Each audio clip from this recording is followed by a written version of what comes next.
Hi, everyone. Welcome to today's webinar presented by UASI. Today's presentation is titled Strategies for Effective Management of Remote Staff. My name is Tyler Moore. I'm the Senior Account Manager at UASI, and I assist hospitals and organizations to meet their CDI and coding needs with the help of UASI's talent. Many of you know me. I miss seeing you in person. Hopefully we can all get back together in person soon. If you have any questions about UASI's services, please feel free to just reach out to me after the presentation. During the webinar, you can submit questions through the Q&A feature at the bottom of your screen. Feel free to submit technical or content-related questions. If I or our marketing coordinator, Sarah, can answer, we will. If not, we'll defer to our presenter, Staci, and she will answer it during the Q&A period or follow up with you via email if time runs out. Tomorrow, you'll receive an email with the slides from today's presentation, as well as a certificate of attendance. The following information is UASI's opinion based on broad industry knowledge and experience. These opinions do vary depending on the size and needs of your organization. With that, I'm proud to introduce today's speaker, Staci Josten. She has over 30 years of nursing and healthcare experience, with the most recent focus 12 years on CDI. At UASI, Staci is responsible for all CDI and UR initiatives, providing consulting and staffing services to healthcare organizations across the country, including inpatient and outpatient CDI staffing support, CDI quality reviews and auditing, inpatient and outpatient CDI program assessment, and interim management. With that, Staci, I'll turn it over to you. Thank you, Tyler, for the introduction. I hope you all are staying healthy and enjoying some spring weather. I'm so happy to see spring is here. Like Tyler said, welcome to today's webinar, Strategies for Effective Management of a Remote Team. I'm really glad you joined. I'm sure it's no surprise to any of you that since the first quarter of 2020, pre-pandemic, remote trends and expectations have changed. Remote work has, of course, increased exponentially. I saw a stat from Global Workforce Analytics, which estimates that 1 in 4 Americans, which is over 26% of the American workforce, will be working remotely through 2021. And they estimate that 22% of the population will stay remote.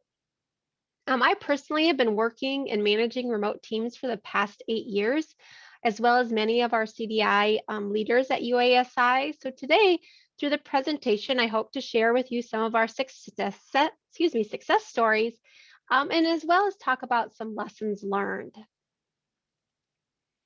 At the end of the presentation today, I hope each of you will be able to add a few tools to your leadership toolbox, such as recognizing the benefit of a remote team, identifying the common challenges with managing a remote team, implement strategies to overcome common challenges. And many of you joined are like me in the CDI profession. And so we'll spend a little time about some specific challenges with having a remote CDI program. And we'll talk about a few tips for remote phone calls and presentations as well at the end.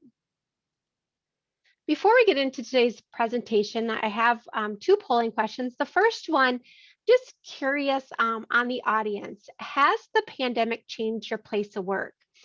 If you could answer, I'll give everyone a few minutes you can answer no, we were working remotely pre-pandemic and continue to do so, or yes, we were working on site pre-pandemic, but now work mostly from home and plan to stay remote. Or yes, we are on site, now we work remotely, but plan to go on site. So if you can answer those questions, that would be great. And then I'll get a few seconds and then we'll be able to see where everyone's at. Sarah, I'm not seeing the voting. I'm not sure if I'm supposed to be. There we go, thank you. And it kind of gives me a gauge on where we're at. So, all right. So thank you very much for putting in your answers. So the winner, or the one with the highest, is 47%. Yes, we were working on site pre-pandemic, but now working mostly from home and plan to stay remote. So this is new to you, working remotely. So that's great. I'm so glad you joined. 24%, you were working remotely and you plan to continue so. And 18%, you're now working remotely, but you do plan to go back. So thank you for that. And we will jump on in to the benefits There we go. The benefits and challenges of managing a remote team. Of course, we all know that there are some benefits. I really personally enjoy working from home, the ability to have a flexible schedule. There's increased job satisfaction, work-life balance, which we'll talk about both. It can be a benefit and a challenge, and we'll spend some time there today. Retention. I recently read in CFO Daily News a stat that stated almost a third of people would quit a job that nixes working from home. So we just want to, for those of us that are used to working from home, we want to stay there. And maybe that's some of your staff as well. There's also the benefit of profitability and less overhead costs. I saw a stat that it's approximately, I think, $11,000 per employee that shows like office space, reduced absenteeism, less turnover. Somebody calculated that number. The less absenteeism, those days where you can work from home, but maybe you wouldn't want to go into the office because you have a cold, and so you instead of don't feel well enough to go in, but you feel like you could be productive. So those decrease that absenteeism. We're seeing that there is an increase in productivity from a lot of people. And I saw a Stanford study that was found employee performance was boosted by 22% when employees were able to work from home. So there's lots of studies out there showing that there is that increase in production. You think about in the office where I just remember sitting in our little cubicles and how, people would come by and chit chat, and you would lose a lot of time that way, talking about so many different things and walking to and from your car and those type of things. And then it expands your talent pool. You no longer have to just recruit in your own area. So we know there's benefits, we know that, but there's also challenges, and that's where we'll focus a lot of our time today. There's a long list of challenges, but there's really 4 main areas I want to concentrate and kind of come up with some strategies to help you through these 4 main areas. And that's communication, tracking work and productivity, engagement, and work-life balance. As leaders, it is our responsibility to be aware of these changes and put processes in place to overcome these challenges so we can keep our teams communicating, productive, engaged, and have a healthy work-life balance. You may have heard this before, but do you know the number one reason why people quit their job? It's due to us as leaders. A Gallup poll of more than 1 million employed US workers concluded that the number one reason people quit their jobs is a bad boss or immediate supervisor. 75% of workers who voluntarily left their job did so because of their bosses and not the position itself. So we don't want our staff to leave because we're not managing our remote staff well. So we must learn to continue to be effective managers of our remote staff. It's a new era and it does really bring some challenges, but we can work to overcome these challenges. So the first one is communication.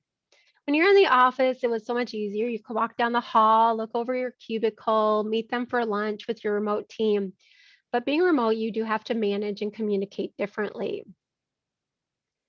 Strategies to foster that communication with remote teams. There's 10 strategies here that they're really, none of this is really rocket science. And, when I was putting this presentation together, we have to be reminded, or at least I do. I have to be reminded on a routine basis of, you can kind of get into your rhythm and your role, and you forget about these like small little things that make a big difference to our team.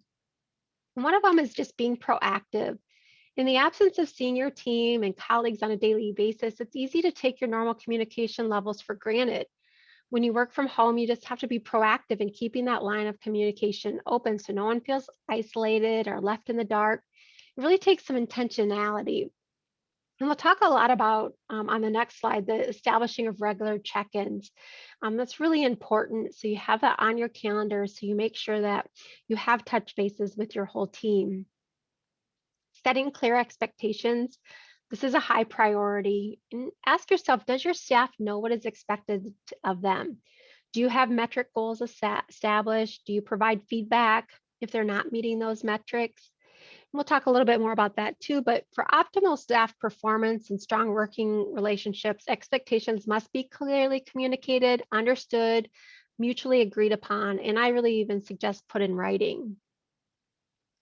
Do you know your team's communication preference? Some of your team may prefer a phone call, some like to be text, some email.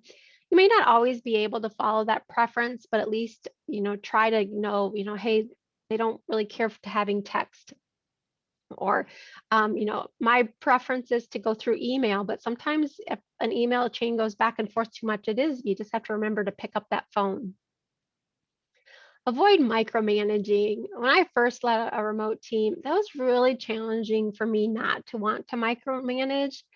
I knew the work, I had to know that the work was getting done on a daily basis. But over the years, I've decided I have to trust the staff, that they'll use their time wisely.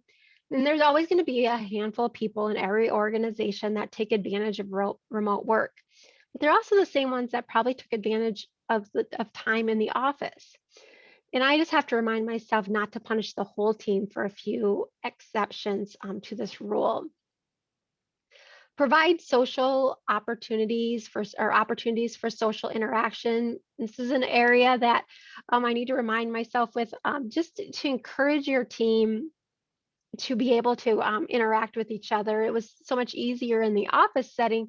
You could have potlucks and dinners out and get together we did group painting things. And I think when that pandemic, it's really been a little bit more of a challenge because you can't really meet up. At least we haven't been able to too much in the past year. And, at the beginning of the pandemic, we would do some virtual happy hours and get together on Zoom and try to stay connected on social media.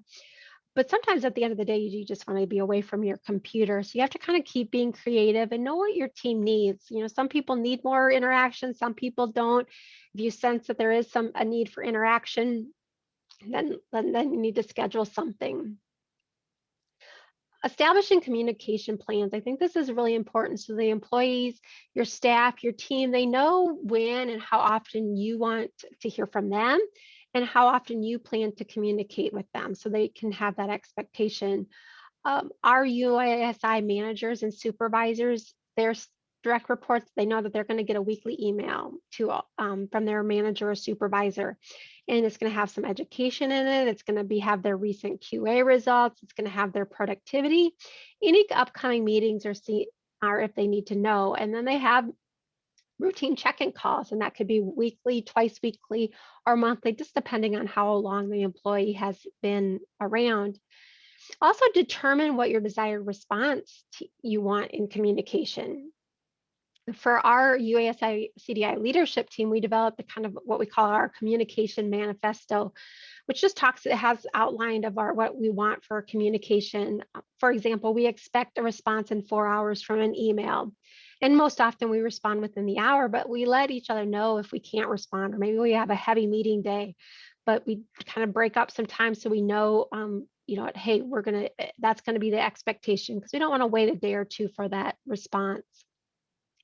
We also place some acronyms and details in our subject lines, like NRN, no response needed. So, if I'm needing to just, hey, here's I just need everyone to know this, but you don't have to, you can just read it and you don't have to respond. Then that just saves on email back and forth. We also put in there if we do need a response in a certain amount of time, response needed by or feedback needed by, and put in that time, so it really helps in keeping your email organized. We try to save high priority flags to those truly urgent issues, but often if I do need an immediate response, I will text, and they know, like, okay, hey, when you get a moment, I need an answer to this question. So those are some really simple things that you can do with your team so that you can really help hone in on your communication plans. Don't forget to celebrate and have celebrations for individual and team achievements. And this can be done multiple ways. Set up department meetings just on a phone call and honor staff for their years of service. Provide feedback that maybe they receive from a provider or from your organization. Our team, we do a CDI newsletter and ask staff to share pictures of their pets and families. We recognize any staff that receive some kudos from a client. Maybe you can celebrate everyone that achieved a 30% query rate the past month, or just look for ways to encourage positive behavior and communicate that with the team. When we talk more about work-life balance, we'll talk about setting office hours. This is something I've learned to implement over the past few years, and I encourage my staff to do this as well. I just let them know that I plan to be online from 7:30 to 4:30 Eastern time. I'm on Central Time Zone. They're all on different time zones. But if you know that and you get that out up front, then they know, hey, I'm not going to get a response until, then I have some people that start really early. So when I log on, I see that they've, have a bunch of emails for me, but they know they're not waiting on me, knowing that I'm going to start. And then I let my direct reports know that, and they're able to respond and know that, okay, I'm going to kind of shut down around 4:30, and that doesn't mean I'm done every day, but it gives me some time boundaries to get maybe some additional work done. I don't have to have meetings that go into the evening. I also like to know what my staff are going to do as well, in their time. So if I'm not getting a response from them in the morning, I'm not worried about them that they're sick or not feeling well. And it gives you an idea. We're not clocking in and out anymore, but you do want to have some type of a set schedule. So it just helps with communication, knowing where people are at. And then choose the right communication tool. I put this as a reminder too, is that, sometimes we do rely too much on email. Sometimes we do need to pick up that phone to talk. And like I said, I really do prefer emails. I like having that chain back and forth, but really if it's gone back and forth several times without resolve, it is better to just pick up the phone. Also, if somebody's having technical issues or not understanding a process, screen sharing is really another great tool to be able to use. And prior to last year, none of us were Zoom experts or whatever video conferencing you have, and now we are able to do that. And there is some value in that. It's probably not my favorite. To be honest, I don't get Zoom ready every day to be seen, but when we do that for our team, there is value of that, seeing people's faces and just seeing people's reaction. There is a little bit more engagement during those calls. Like I said, the regular check-ins, I think this has to be really intentional. And why should you regularly check in with your direct reports? These scheduled calls can help build trust, prevent and resolve problems before they even happen. They can provide direction and clarity. They create stronger relationships, increase engagement. They give you time to discuss questions and concerns as they come up, and so that you can stay on the same page. See, how often is really up to you and what works best for each team member. I like to schedule weekly one-on-ones with my direct reports and group monthly with the whole CDI leadership team. It's good to get together and hear what's going on. And we just do a round robin, making sure I can hear everyone's voice, asking to see what's going on in their world and how their clients are doing. As a leader, you can utilize this time to help grow your staff. You can be their coach, encourager, and you make that meeting meaningful. Have an agenda prepared, but also allow some time for small talk. I see a lot of places encourage the use of Zoom and video calls, and like I said, I'm a bit on the fence on that personally, but that's a little bit of my laziness about getting ready. But there is a place for that, and I do think that we probably should incorporate them more often. And if you're like me, typically most of us have long lists of things you want or need to discuss. So be mindful of your people's time and keeping meetings in their scheduled time. Allow for them to share their concerns and try to end the time, on time. And always ask at the end, is there anything I can do to help you? Or is there something that you need from me? I have a running list of things I want to talk to my boss about on a weekly check-in. So I have little notes. And so then I save those, if nothing's urgent, then it really reduces on those emails and phone calls. And I know my direct reports do the same thing. We have a list of things like, okay, what's on your list to talk about today? And I say the same thing. I have my list too. So as earlier, there's so many benefits of those regular check-ins, but they provide direction.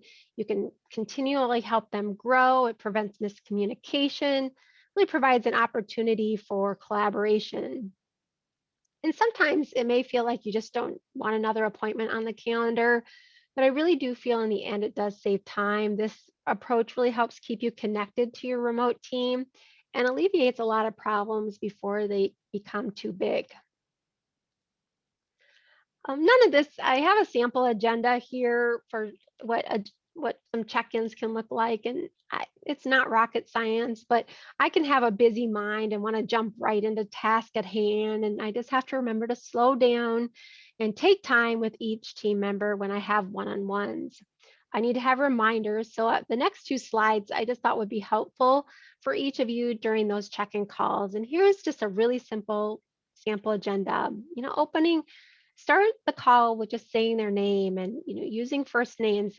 I'm a big fan of the Dale Carnegie courses, and one of his quotes is that a person's name is to him or her the sweetest and most important sound in any language.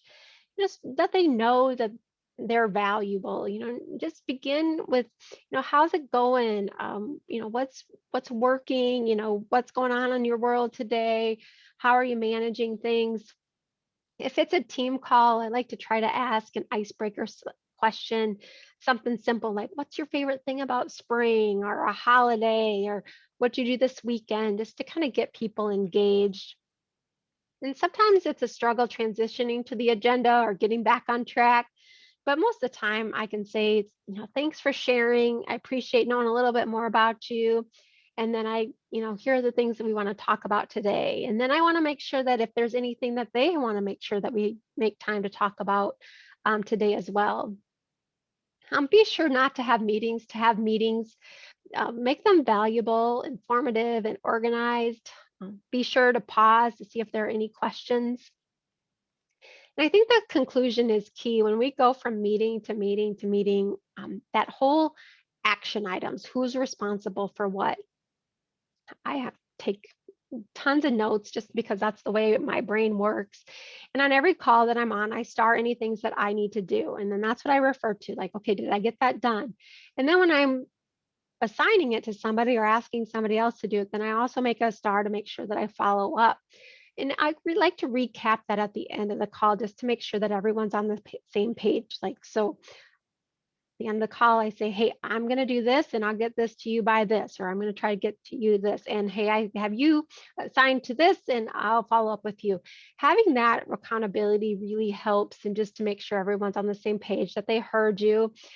Sometimes I have issues with my phone cutting out, so you don't know if everyone heard you exactly. So you just really want to do that recap.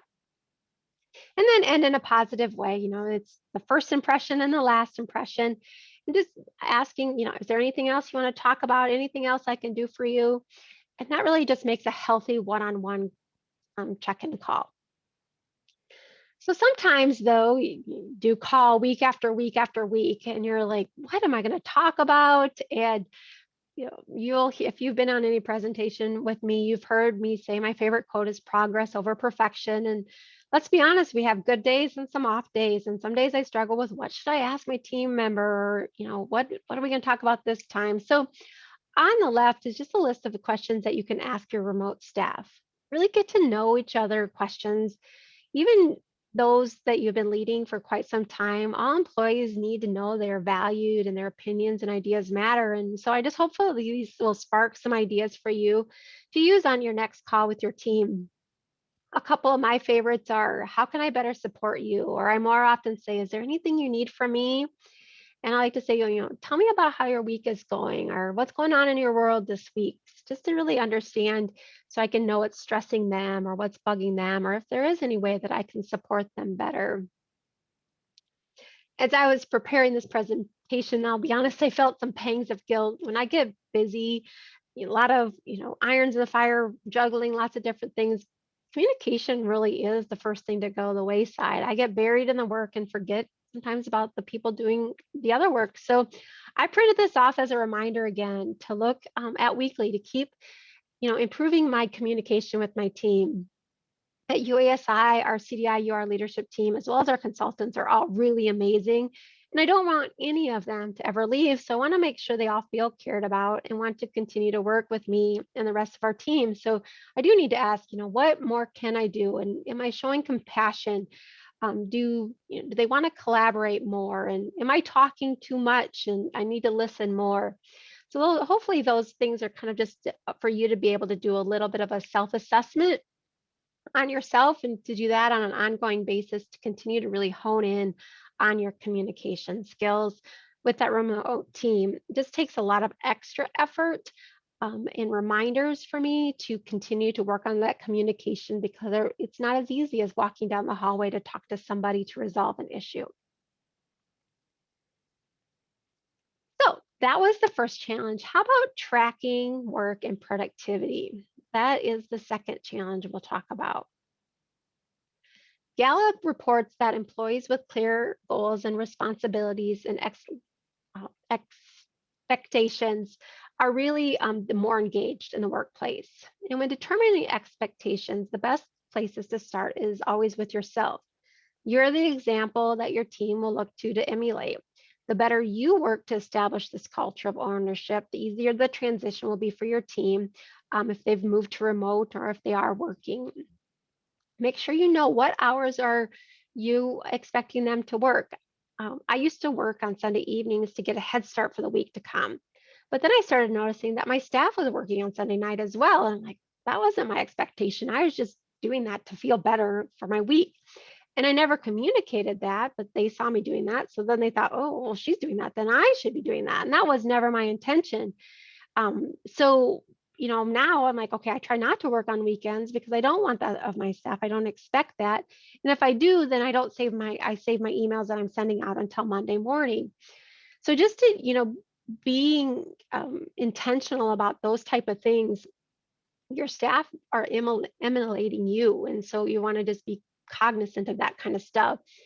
And for our CDI staffing consultants, we put in writing the client expectations for metrics. And then each week we send those metrics to staff as well as the clients.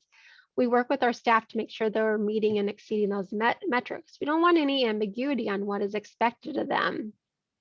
We know that everyone has a different idea of what doing something quickly or well means. So whether it's showing examples of what you expect to be done, just make sure it's really clear so that the more you prepared you are, the better they can serve. And does everyone on your team know, how many, for all of you that are CDI professionals on the call, like myself, is, most programs do, but I do see it quite often still that, there isn't a productivity metric that they, well, we just try to get to as many as we can. Well, really having a goal is to set those clear expectations is helpful for your team. How many queries do you want to try to have as your goal? How often do they need to check your emails? How often do you want them to communicate with you? How about if they're going to be away from their desk? Sometimes we make assumptions that people know that, but that doesn't typically end well if we make assumptions, right? I have a great group, and we needed to have some communication discussions over the years where some would let us know if they were going to go take their dog for a quick walk over lunch, and I don't need to know that. They were just trying to, like, well, I don't know, so I'm just going to tell her. So we just have a general rule that if we're going to be gone away from our desk and not be able to get a hold of for greater than an hour, I want to know that. And it's not to be micromanaging. It's just that I don't want to be bothering them at their dentist appointment. And everyone's adult. You have your own schedule. And you have to assume everyone is honestly working their time. And quite honestly, with my leadership team at UASI, I spend more time helping them not to work too much because they all want to work, seem like they work more than they need to. But if you have the other problem, you just, really want to make sure that you kind of keep an eye on that. I have had in the past with other teams that was a problem. I once had an employee that was really difficult to get a hold of, and it seemed like they were always doing their reviews really late at night. And, we just kept wondering and kept asking and just got vague answers. Well, it came to find out they were working 2 full-time jobs. Now, maybe that could have worked out, but because that wasn't communicated and we had expectations that the staff would work during, somewhat normal business hours. So that's why I'm like, don't make assumptions, kind of just keep talking with your employees so you know what the expectations of the hours are and when they need to respond, that type of thing. It's not always easy, but as leaders we do need to hold staff accountable because then if you're not holding everyone accountable, then your good staff, the people that are doing what they're supposed to be doing, they become disengaged, and you don't want your rock stars to become disengaged. So hopefully you have some performance metrics established, and that you have performance improvement plans set up, and that there's consequences as well. Are you willing? And I would say just, have this conversation before it gets off, before somebody gets off the metric or their productivity, that will you take away the work from home expectation. I have heard programs where if you don't meet the metrics, then you do have to come back in on site, or maybe new people have to come back on site or come on site until they're meet their metrics. But establishing those type of parameters early on, so it's not a problem once you already have the problem. And I'm a big person that loves to have those things documented, and I like to have guidelines, maybe not necessarily policies and procedures, because there's always exceptions, but if you have a general guideline, that's really helpful when setting clear expectations and goals. Establishing team and performance expectations. Just put some ideas down for you. If your team has been remote for a while, establishing those team expectations might already be established, but it's crucial and it's never too late to implement them.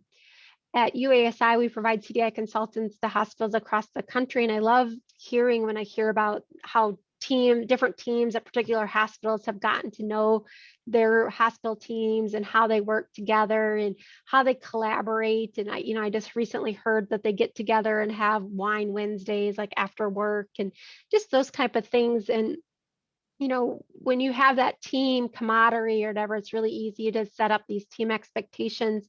There's such things as, just respect each other. In the past, I've asked the team, not to discuss politics or religion when I was on site, because we had, this year it's been polarizing, right? We have different viewpoints and it can get really uncomfortable. And, there's a place for that, but not really at work. And we want people to be accountable for their work.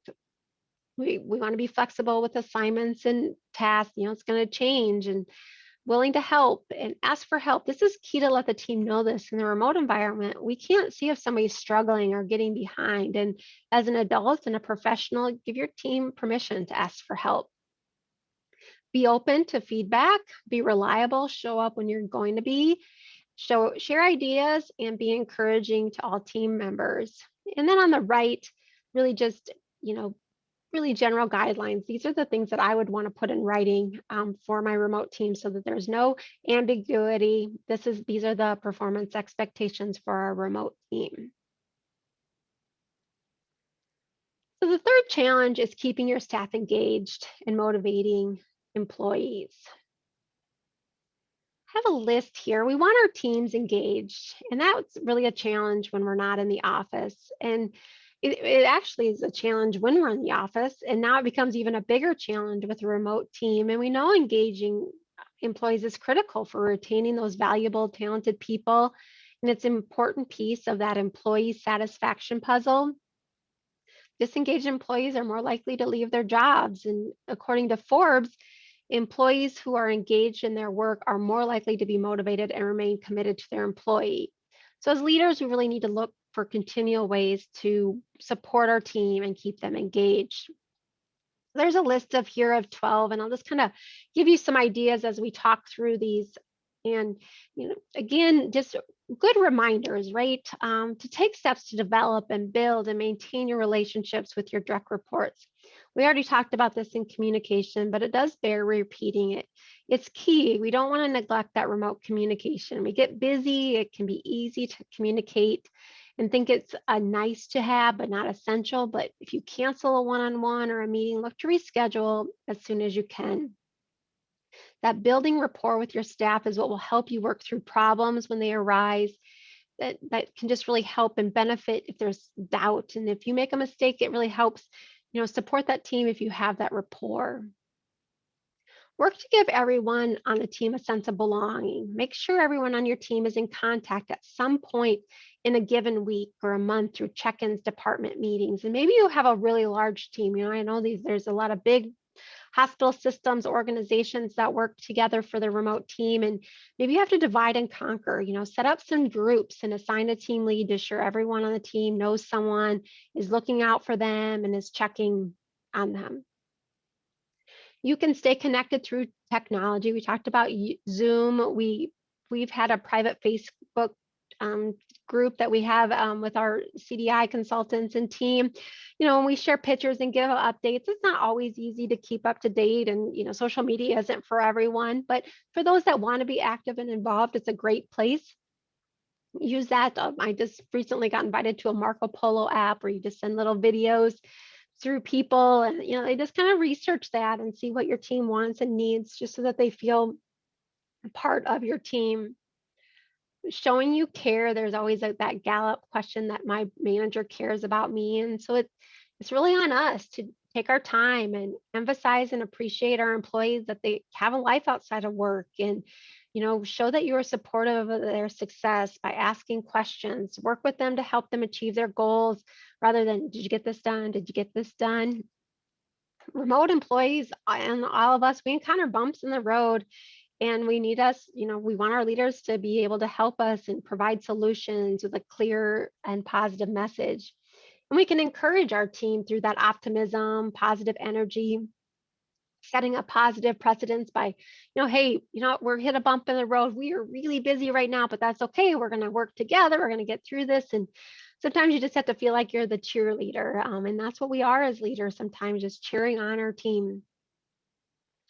Trust, we want our team to trust us, and I think it's a little bit more challenging when we're working remote, because sometimes it's really hard not to micromanage. I recently read that a company with remote staff expect to be in front of their video camera all the time. I really think that indicates a lack of trust, and that would drive me bonkers, right? But there was probably a few things that happened, and that's what they ended up having to do. So I hope that none of you had to have to resort to that. And if employees don't trust leadership, their chances of being engaged or really decreased. But if you have that trust and you can develop that trust, your engagement will skyrocket to just keep increasing. And when you have that engagement and you have that trust, it increases that efficiency and ultimately performance. Ask for and listen to and provide feedback. Be prepared on your meetings by asking questions, and then use the active listening. Provide feedback on their work. They want to know that their work is valuable to the organization, it's meaningful, it's necessary. And if you don't provide feedback, it's easy to think, well, why does my work matter? Nobody ever reviews it. And you don't want to get into that cycle. We want to recognize employee contributions, share successes, make it a priority to recognize achievement. Think of ways like, how can I be positive? What can I do to showcase this? What can I celebrate? We have all kinds of great reasons, right? We have employees that stay, we meet metrics, we meet benchmarks, all that kind of stuff. Just really look for ways to showcase people and let them know how they're contributing to your team.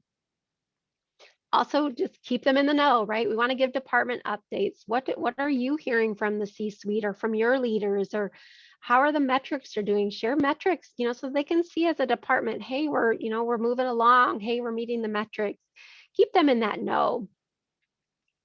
Support new hires. This is a really vulnerable group and need to be engaged and set up expectations really clearly on. And I'll talk a little bit more about new hires in a little bit. But be flexible and adaptable.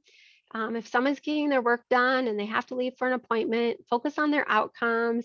Some people seem to have a lot more meetings than other people, and I've gone through that at different times. If your kids are a little sick or not, and they're like, oh my goodness, I have meetings. But as long as the work is getting done, kind of focus on that. Communicate regularly. I'm probably sounding like a broken record with that word, but honestly, good communication is the key to making that remote team engaged. And try to make collaboration and communication fun. I'm guilty of getting caught up in needing to get the work done. Our team is always working to exceed the hospital's expectations that we work for. So sometimes it's hard to institute fun without taking away too much of client time. But we found some ways to try and keep that team interacting. Like around the holidays, we do an email bingo where we have little bingo cards they set up with words, and then send out words every couple of hours, and then they fill that in and win little prizes. People really seem to like that. It's just something a little fun, different. We've done trivia during Actus Week, we do a employee spotlight presentation where we have everyone send their picture and where they're from. So we know, we live all across the country. So it's just fun to see where everyone's at. In our newsletter, we ask people to submit pictures. We've done walking challenges before. So sometimes you have to be creative and, maybe if you're like me, I'm not a natural extrovert, I'm more introverted. So, what, maybe there's somebody on your team that really likes to be a social, committee, and see if they can help, think, hey, can you help, like, once a quarter, once a month, do something just a little fun to help engage this team. Well, this list isn't all inclusive, but hopefully it'll just spark some ideas for you to use on keeping your team engaged. And so I want to talk briefly about humor and movement. I put the slide in here because it's something I struggle with and wonder if any of you do as well. The older I get, the more I'm trying not to take myself so serious and laugh at myself when I can and try to get the team to lighten up and laugh when able. But so we want our team to be healthy individuals. So by encouraging laughter and movement, we'll keep our team healthy and productive. It's proven that humor reduces stress, improves health, and increases productivity. In a group meeting, always allow time for team members to briefly share something. I've kind of stated that before, but I like to ask, like, what are you binge watching on Netflix or Hulu? And before we all jump on this call, the UASI team, we talked about who is the famous person we've met before. And I've, met Bob Barker when I was in LA once, and I acted kind of embarrassingly, but I shared that story just to increase humor of my colleagues. And so that laughing just creates more health.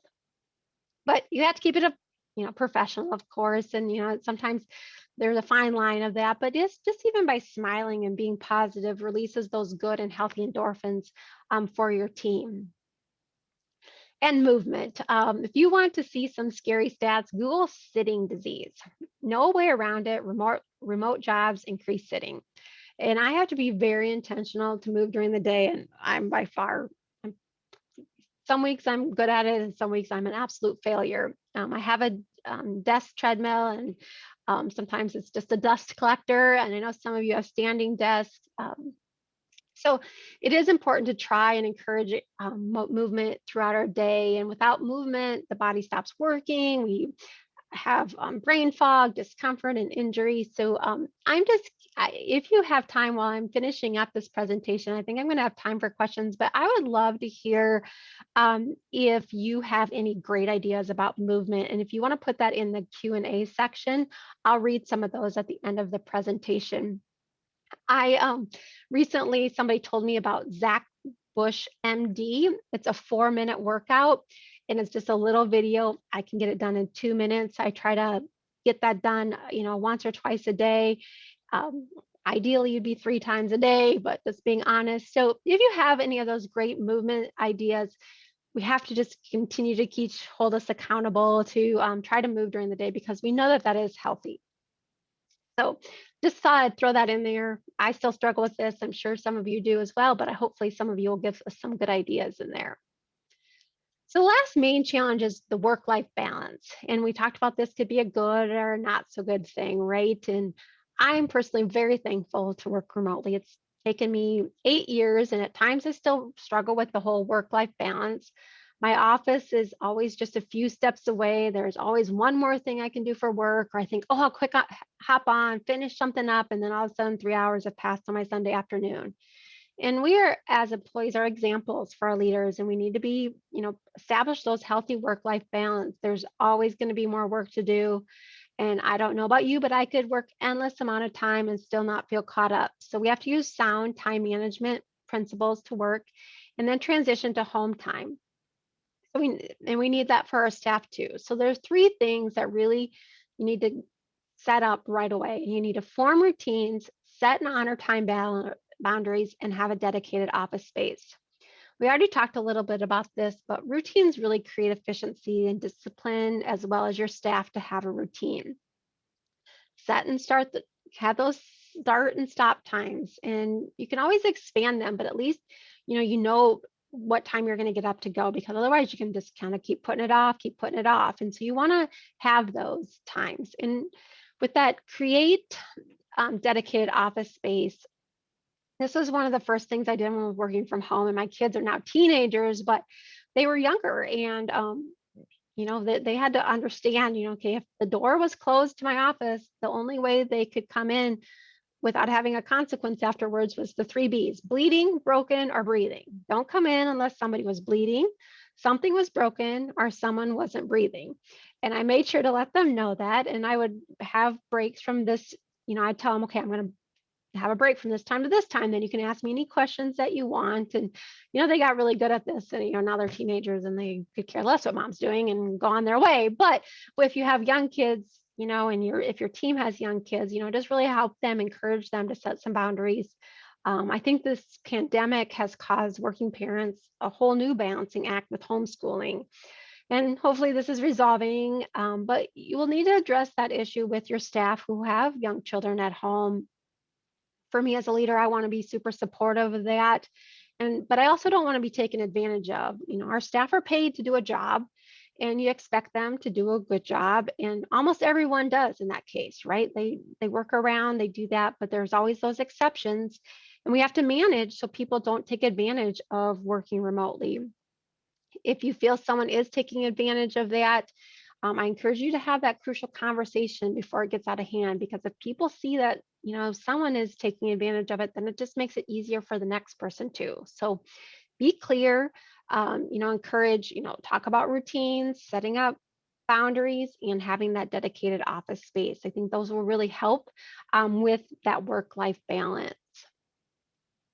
We also have to be, cognizant of that stress and burnout, and just being aware. Awareness is key. If you are continually working into the evenings and weekends because your office is right there, you want to take care of your health, and you can't be a great leader if you're not feeling healthy because you're burning out. So ask for help if your workload is too heavy, or ask your leader for suggestions on how to prioritize your workload.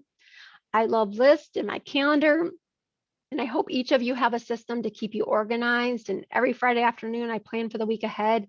I know my highest priorities and what needs to get done and who I need to meet with. And then when fires come up and urgent issues come up, I know, hey, oh, these are my top priorities. I still have to get these done, but I can reschedule, rearrange. And you want to mentor your staff so that they don't burn out, right? Like there's always cases to review. There's always the next thing to do, but everyone really does need to take care of themselves. I'm going to ask another, our second polling question, just to give my yapping a break here a second.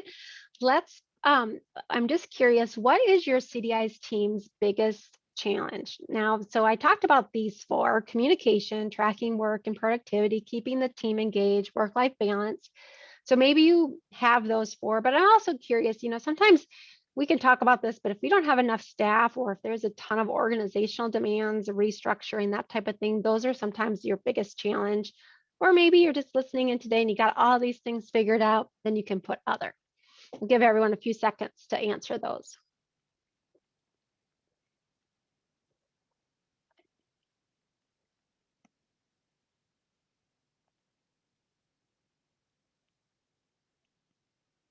And Sarah, I'm not seeing those percentages again. I'm not sure if I'm doing something wrong there. I'll share it in a few more seconds. Okay, great. Thank you.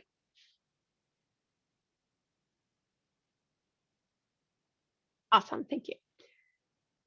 Well, it's thanks everyone for sharing, and it's really kind of a mixed bag. So 13% communication, 14% tracking and productivity, 13% keeping the team engaged, 8% work-life balance, 13% having enough experienced staff, 5% other, but the highest one is dealing with organizational demands, 35%. And that healthcare is changing, and we for a CDI professional, I see we just continue to get more added to our plates, more and more. When I first started CDI, we only looked at DRGs and CCs and MCCs, and now I can list 10 different things that we want to review for as well. So thank you for sharing, and you're not alone. All of those issues are challenges, and hopefully for a few of those, I was able to give you a few suggestions and can help with that.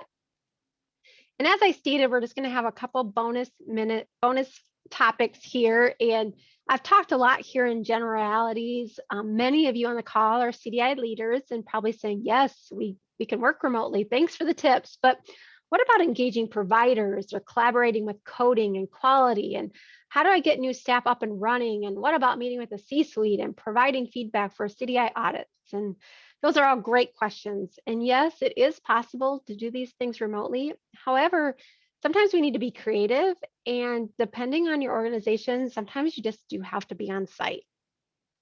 As much as I am a huge advocate for remote CDI, there are limitations to consider. These things listed here are just things I feel CDI leaders need to be sure to address and make sure they have a good plan in place. And not everyone likes working from home, and those staff that prefer to come in the office, I would utilize them, and they can be the face of your CDI program and work with the providers and ask to represent the CDI program at the department meetings and meet with coding leaders and mentor new staff and interact with the C-suite. Talk with your teams. Some may enjoy getting out of the house once or twice a week, and then they can set up dedicated times to really meet with providers and resolve outstanding queries and provide that provider education, meet with new groups of providers or any new hospitalists. That model, that kind of hybrid, can really help with productivity. If you have dedicated reviewers staying focused on chart reviews, be mindful to keep your program but you have to be mindful to keep your program represented within your organization. So as leaders, we need to be our program's advocate to be included with meetings with quality, coding, and C-suite. It can be done remotely. We did an assessment and we did everything remotely, and providers have gotten really good at Zoom calls. They're doing that with their patients, and it can be interactive and it can be engaging and it can work.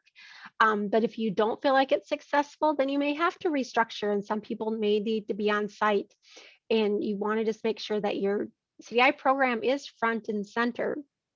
With onboarding and mentoring new staff, I think that we want them successful. And at UASI, we found some ways to do this beautifully remotely, but check-ins are sometimes twice a day, and you're spending a lot of time on Zoom and on the phone, and it can work, but it does take dedication and intentionality. And you're going to know that, okay, if I'm going to start with a remote person, I'm going to check in, and we're going to, you're going to review this record, and then we're going to check with each other. We're going to review a record, and then I'm going to follow up, and I'm going to provide feedback. And it really, it takes effort, and it can't just be like, oh, I'll check with you tomorrow and let them be on their own. It's throughout the day. And ongoing staff teamwork, you want to make sure that your team is engaged and that you're, utilizing that Zoom if you have to. And, there is value, and it helps encourage that team to see each other and, share a case, like have a case for review and make sure everyone gets on. And like, what do you think about this case? And as every CDI program, should have some form of quality review and audits on the staff. And that doesn't matter if you're remote or on site. And these reviews should be used to help your team grow as CDSs and assure your organization is getting credit for the care they're giving the patient, right? That's our job, no matter what setting we are in. And having reviews on your staff help keep them accountable. And if you ever need help with this, please don't ever hesitate to reach out to UASI. We have a dedicated CDI audit team that makes those reviews educational and not punitive.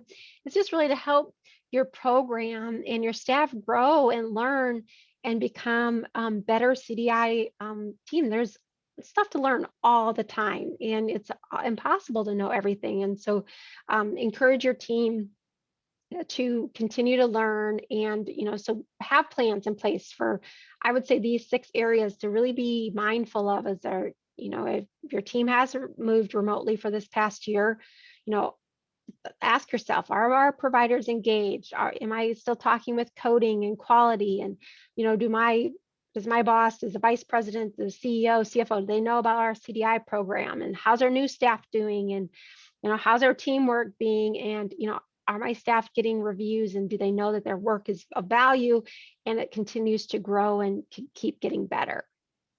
So a little bit, I could have spent a lot of time on the end. I did kind of global, but if you have any questions about that, from those of you that are specific to CDI, I'm always happy to, brainstorm and talk with you about that. And so also I said, just to be phone, we're on the phone all the time, we're on our, headsets, and, we miss visual cues. And so everyone's time is valuable. And so I just, want to point out some things about those phone calls is just being prepared, having an agenda prior, be aware of your voice. You don't want to put people to sleep. And I think probably the biggest challenge is when you have more than a couple people on the phone is talking over people and waiting until people are finished. I know I have to really be careful of that. And I always have notes in front of me because I have to jot it down because I'm like, oh my goodness, if I don't say it now, I'm going to forget it in 2 seconds. So, we have to just be cognizant of that and not, sorry, you go, then I'll go, and just be working through that. And after a while, pause to ask for questions or clarification. Sometimes, just like on these presentations, I wonder if anyone's still listening, and hopefully I haven't put you to sleep. But look for ways to involve people. Sometimes I just call out names and say, hey, Sally, what's your thoughts on this? Or, hey, Karen, can you answer that question? And, I don't like making people uncomfortable, but sometimes we just have to, making sure that the phone, we utilize that phone, and since that is one of our biggest tools that we do utilize while we're working remotely.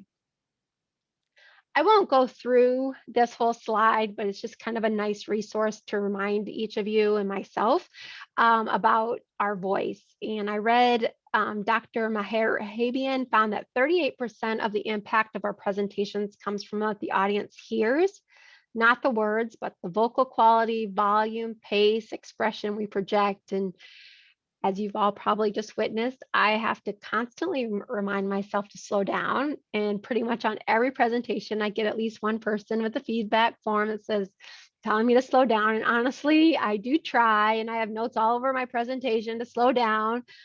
But I am a fast talker, and I know that I can really be irritating, and I apologize. But these are reminders that I constantly have to work on is, your volume. Is your phone working properly? Can they hear you? Nothing's more frustrating when you're only getting every third word of somebody. And that you don't want to have a weak voice. You want to elude confidence when you're talking with your team. Expression, again, we don't want to bore our team, so don't be afraid to show a little expression, some enthusiasm. Is there a smile in your voice? Hopefully people can tell that. Pace, this is my biggest thing. I go too fast. So, always working progress over perfection, right? And filler words. This is challenging. I took a presentation class several years ago, and my filler word is and I'm sure you heard it today. I can't hardly listen to myself in the recorded presentation because I'm trying to fix that, but I still do it. So, be cognizant of that and just keep trying to improve. We're works in progress, right? So in conclusion, my hope really is that each of you have had a couple takeaways or just something that sparred your memory to effectively manage your remote team. It's really a privilege to work remotely, and if you and your team want to continue to do so, you do need to be aware of those challenges of communicating, tracking work and productivity, engaging and managing remote teams, work-life balance, and discuss plans to resolve these issues so that you can be that effective manager of your remote team. Before I get to questions, I just want to remind everyone that our next UASI CDI Lunch and Learn is on June 23rd, and the topic will be physician advisor education. So I see, thank you for putting in some ideas, and somebody uses a stationary elliptical. I bet they just take a pause. I know other people do that too. So take a break in the day to get some movement. And I encourage you, if you just want a quick, easy workout, is the Zach Bush MD on YouTube, and you can get a quick little workout that will help move. And then somebody says that they do a weekly coffee for a half an hour but they cannot talk shop. That's really great. I love that suggestion of cannot talk shop, and that they just get to know each other. Thank you, Patty, for stating that. And Karen, thanks for saying about using the elliptical. I love that. And I have Naomi, we can send you the link to the registration for the next session. And really just appreciate everyone's time. I hope you all have an enjoyable summer and that you can keep effectively managing your remote team. Have a great day. And I think we're all done. I'll turn it over to Sarah. Thank you, Stacy. And like she mentioned, we will be in contact about the next webinar's link. You'll receive that via email tomorrow, as well as the slides from today's presentation and a certificate of attendance and an opportunity for you to fill out a survey. Your survey responses help us with future webinars. I'm actually going to send the link in the chat right now, and then like I mentioned, you'll receive it again tomorrow. If you have any other questions, please feel to reach out and I will pass them along to Stacy and we'll get your questions answered. I think that's all for today. Thank you all for joining and we hope to see you in June.